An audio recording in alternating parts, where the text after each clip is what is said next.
Hindi na nga nagsayang pa ng panahon itong matandang si Don Diego.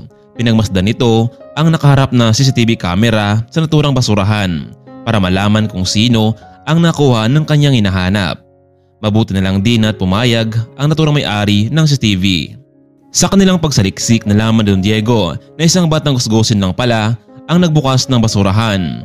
Kumuha ng tirang pagkain at isang maliit na box ang hawak-hawak nito. Pagkatapos kumain ay umalis na rin.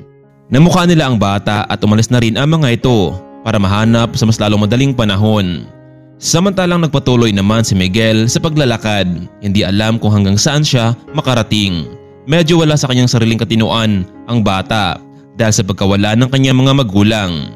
Natutulog lamang ang bata kung saan abutan siya ng gabi. Para kay Miguel, wala na pinag-iba ang kanyang sarili sa ibang bata na palaboy-laboy na lamang sa lansangan. Isang gabi noon dahil sa labis na pagod ay nakatulog itong si Miguel at pagmulat ng kanyang mga mata, nasa gilid pala ito ng isang fast food restaurant. Dahil sa amoy ng pagkain ay hindi mapigilan ng bata na magutom, ngunit paano siya makakain ganung wala siyang pera. Habang nakatalikod ang gwardiya, agad pumasok naman itong si Miguel. Dahan-dahan itong lumapit sa isang matanda na naroon at hingi sana ng pagkain, ngunit agad hinawakan ng gwardiya ang kamay kaya naman ay hindi siya makawala. Uy bata ka, nakuha mo pang makapasok dito sa loob? Alam mo bang bawal ka dito? Kuya, baka naman po pwede makahin ng pagkain kahit kunti man lang. Nagutom na kasi ako. Bata, lumabas ka na nga dito. Kinaladkad ng gwardiya itong si Miguel papalabas, ngunit may biglang nagsalita. Guard, hayaan mo na siya dito. Ako na magbigay sa kanya ng pagkain. Sige na, bumalik ka sa pwesto mo.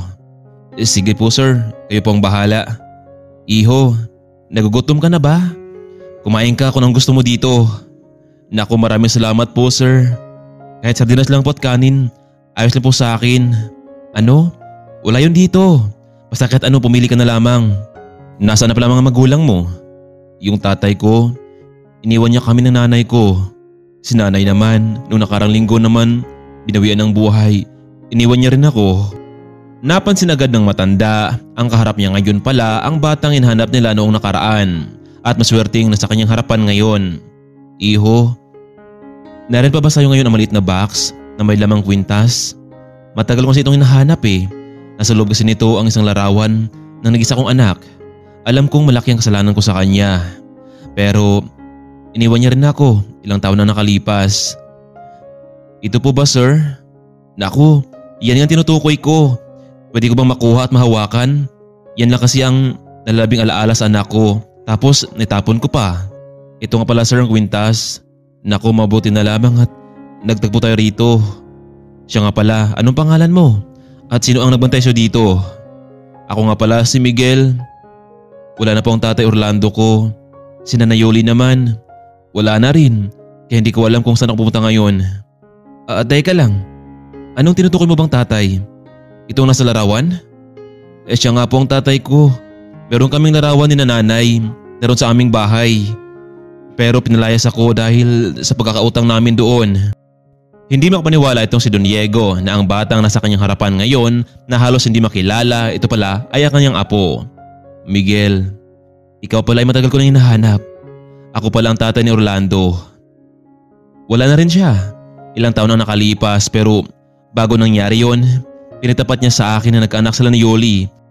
Na-aksidente kasi ang tatay mo kaya naman hindi na ito nakabalik sa inyo. Mabuti na lang Miguel at nagkita tayo.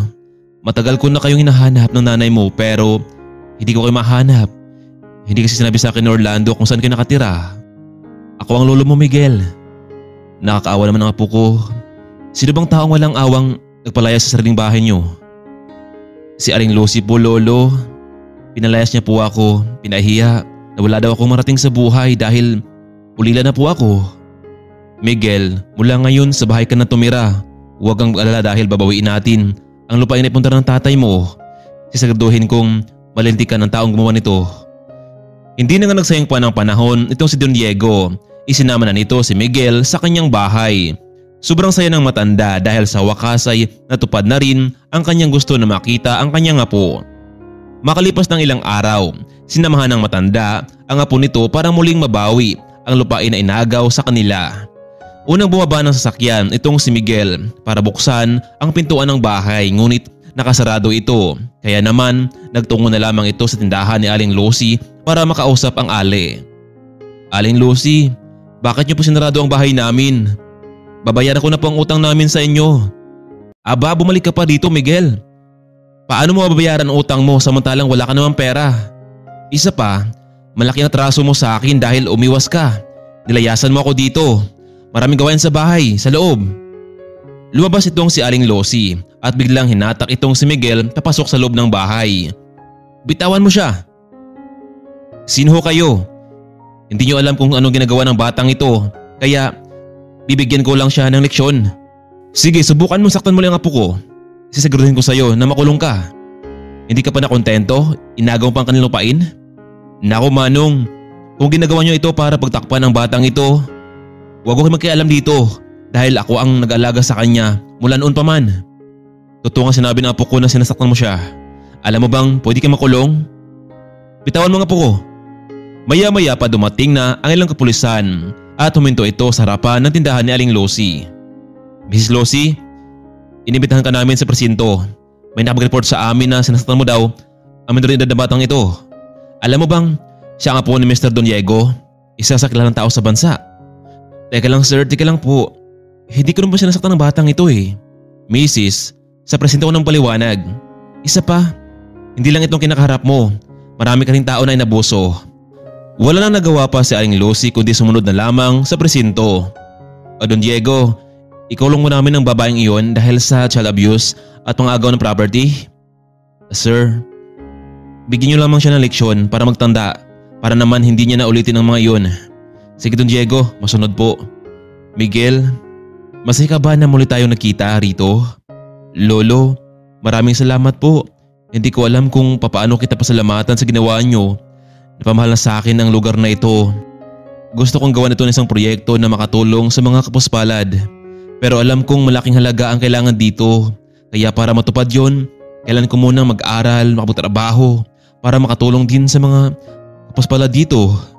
Nako Miguel, advance ka talaga mag-isip. Hayaan mo, habang nag-aaral ka, tutuparin natin ang gusto mong mangyari para naman sa mga tao dito. Nagpatuloy si Miguel sa kanyang pag-aaral habang ginagawa naman ang isang malaking gusali para sa proyekto. Isang pabrika ng saging at kamuting kahoy na pwedeng ipagbili sa loob at labas ng bansa. Hindi makapaniwala itong si Don Diego na sa murang edad ni Miguel ay nagawa niyang mag-isip ng negosyo na makatulong na rin sa mga magsasaka. Hindi makakailan na katulad sila ng katangian ng kanyang ama. Kaya naman ay gagawin din ni Don Diego ang lahat para sa kanyang apo. Ito lang din kasi ang kanyang magagawa para makabawi sa kanyang pagkukulang. Samantalang hindi na rin tuluyan na kulong itong si Aling Lucy. Humingi na rin kasi ito na pumanhin sa bata at nangakong hindi na maulit pa ang lahat ng iyon. Naunawa naman ni Don Diego ang desisyon ni Miguel sa ginang at narespeto niya ito. Lumipas ng ilang taon, tuloy na nga nakapagtapos si Miguel sa kolehiyo at naging CEO sa sarili nitong kumpanya sa tulong na rin ng kanyang lolo Diego. Hindi lang naman dahil sa mayaman ang angkan ni Miguel, dahil na rin sa kanyang pagsisikap ay nagkaroon ng matagumpay sa kanyang buhay. Hindi masamang mangarap. Habang may buhay, meron tayong pag-asa. Kaya anuman ang pagsubok sa buhay, harapin natin ito at tiyak hindi mo lang malalaman na ikaw ay nagtagumpay. Hanggang dito na lamang muna kaibigan. Maraming salamat po sa inyong walang sawang pagsuporta sa ating channel. Sa mga sulok ng mundo, lagi po tayong mag-iingat. Maraming salamat.